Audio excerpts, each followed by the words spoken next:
We're not getting any authorization for that to be publicized whatsoever. Well, legally, we are not. That is the law.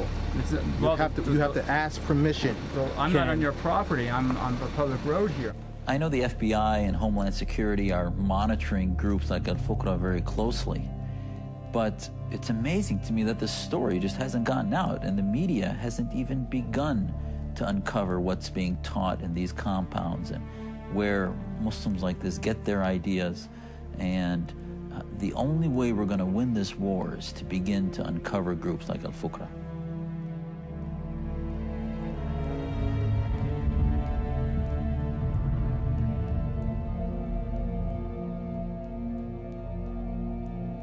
We've already seen in Europe a number of severe terror attacks. The explosion blew the top deck apart, the roof was sheared off.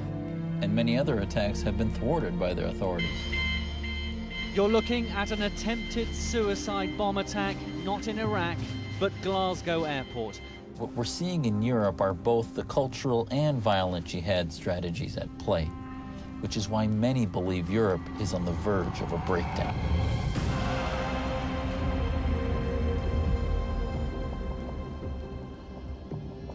Britain is in a state of denial, as is much of Europe, and to a certain extent America too. A state of denial about the nature and extent, but particularly the nature of the threats that we're up against. We are not Muslims living within the UK who are simply here to integrate and become part and parcel of democracy and freedom and adopt these values. Rather, what we hope to do is to engage within British society, to call to the sovereignty of Allah subhanahu wa ta'ala, and one day, inshallah, implement the Sharia over man-made law, and inshallah over Downing Street and Washington itself. A recent survey of Muslims shows that 30% would rather live under Sharia law than democracy. 28% would like to see Great Britain become an Islamic state, and an overwhelming majority, 81%, consider themselves Muslim first and British second. A very significant proportion of British Muslims do not accept the terms of settlement accepted by all other immigrant communities, which is that when in Rome, do as the Romans do. When in Britain, you observe British law. You don't expect British law to change to accommodate Islamic law.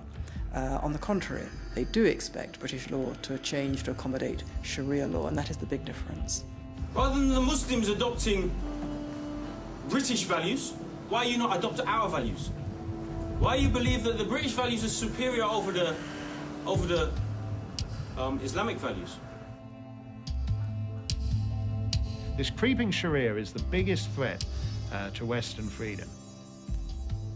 These small incremental concessions that you make for so-called multicultural reasons are regarded by the other side as enormous victories. And Piglet on your desk is no longer acceptable.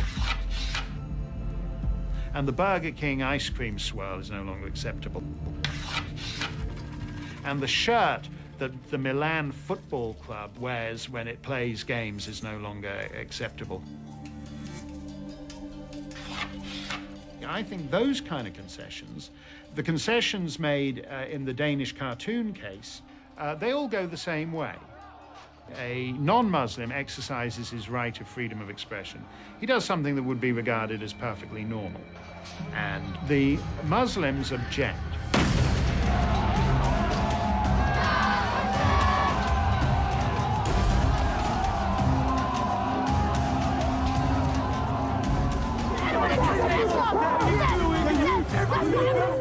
Those objections are often accompanied by death threats, vandalism, and oftentimes actual deaths too. How does the state react? The state generally reacts the same way, by regretting that the original non-Muslims ever did anything in the first place, and calling for us to all be more considerate about where we draw the line. Across the Arab world, there's been outrage at the publication of cartoons of the Prophet Muhammad. The Prime Minister of Denmark has appeared on Arab television in a desperate attempt to calm the situation. It's all very moderate, moderate, moderate. But what it means is that you're drawing the line tighter and tighter and tighter round your own freedom of expression. When you call out for the silencing of cartoonists or for censoring the press, then you are touching on fundamental freedoms that we all believe in. Muslims don't want to see representations of Muhammad. That's fine, good for them. But I'm not a Muslim. And if I want to draw Muhammad, I don't see why I shouldn't be allowed to. Insulting the Prophet is obviously an offense. But in the past, Islamic law was only concerned with such offenses in Muslim countries. Whatever happens in the lands of the infidels outside the jurisdiction of a Muslim state is not the concern of Muslim law. The only explanation I can think of is that they now consider Europe part of the House of Islam.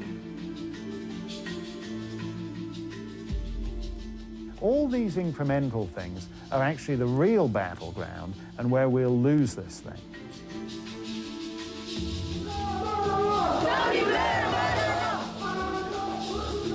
There is another factor in the Islamists' favour, which is sheer demographic weight of numbers. There are now many millions of Muslims in Britain and Europe. Do you know which name is more popular right now in Great Britain? George or Mohammed? George? Wrong. No, it's Mohammed. Essentially, we live in a world where the most advanced societies are going out of business. In Spain, they have an upside-down family tree. You have 4 grandparents who have 2 children who have 1 grandchild. You do that for another 20, 30, 40 years, they're not going to be any more Spaniards. Most of the countries in Western Europe are in the process of becoming Muslim-majority countries. The proportion of Muslims in the population is increasing steadily. People say, oh, it doesn't really matter. Only 10% of the population of France is Muslim. What's the big deal? It's going to be centuries before any of this ever happens. Not true at all. If you have a population where 90% of the population have, say, 1.4 children, and 10% of the population have 3.8 children, then that 10% will have caught up with the 90%. It happens very, very fast, and it's happening very fast. There are now many millions of Muslims in Britain and Europe. And the point about these communities is that unlike other immigrant communities, they don't wish to integrate and they don't integrate. They kind of reinforce themselves as insular communities. We believe Islam is supreme. We believe Islam will dominate. ألبانيا دخلت في الاتحاد الأوروبي وهي دولة مسلمة. بوسنا دخلت في الاتحاد الأوروبي وهي دولة مسلمة 50% منها مسلمين. الله بيسخر أمة مسلمة وهي الأمة التركية بتدخل في الاتحاد الأوروبي. 50 مليون مسلم في أوروبا بعد عشرات السنين سيحولوا أوروبا إلى قارة مسلمة.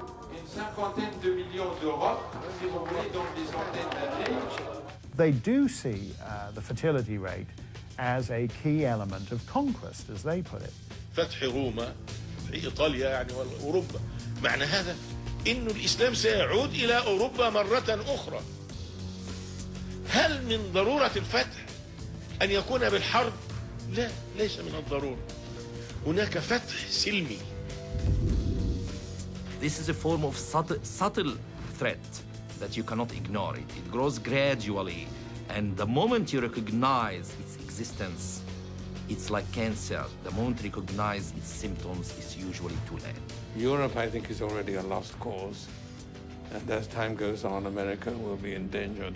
You know, many have said that, well, American Muslims are much more assimilated and we don't have as much of a problem. I think that we're just a little behind where Europe has already gotten to.